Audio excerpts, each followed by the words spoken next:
Good morning guys. તો આપણે blog આજ 2-3 દાડાથી પાછો નહોતો આવતો, પણ આજ આપણે પાર્સલ લાવ્યો। પાર્સલ ટમાટર છે, ટમાટર ફેસ વોશ આવે એટલે આપણે અનબોક્સિંગ કરીએ, જોઈએ કે એમાં આપણે 10માંથી 10 આપણે આલી કે કેટલા રેટ આલી આપણે જોઈએ।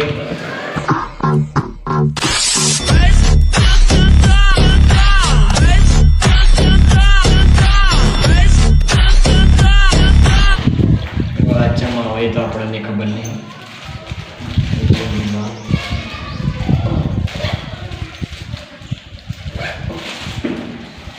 અનબોક્સિંગ તો આપી કરીએ હોય ને। હવે આપણે ફેસ વોશ લગાવીને આપણે મોઢા પર જોઈએ ને પછી આપણે કેટલા રેટ જોઈ લઈએ। તો આપણે જે સનસ્ક્રીન લાવ્યા હતા એ આપણે આટલા લગાવીએ। તમે જોઈ કહો, આ સાઈડ નહીં લગાવીને આ સાઈડ લગાવીએ ના, આ સાઈડ ડ્રાય બધું, ના આ સાઈડ ચીકણું ચીકણું બધું દેખાય। એટલે હું તો એરી લાવવાનો કદી નહીં, કારણ કે આ જો ચીકણું ચીકણું ધોવે જતું રહે ને ખરાબ દેખાય, એટલે લવાય તો એરી ના।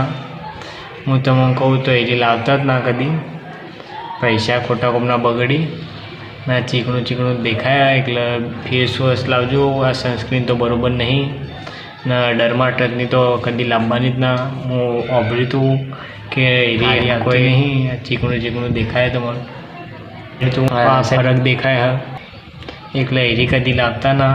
તો હવે આપણે કાલના વ્લોગમાં મળીએ।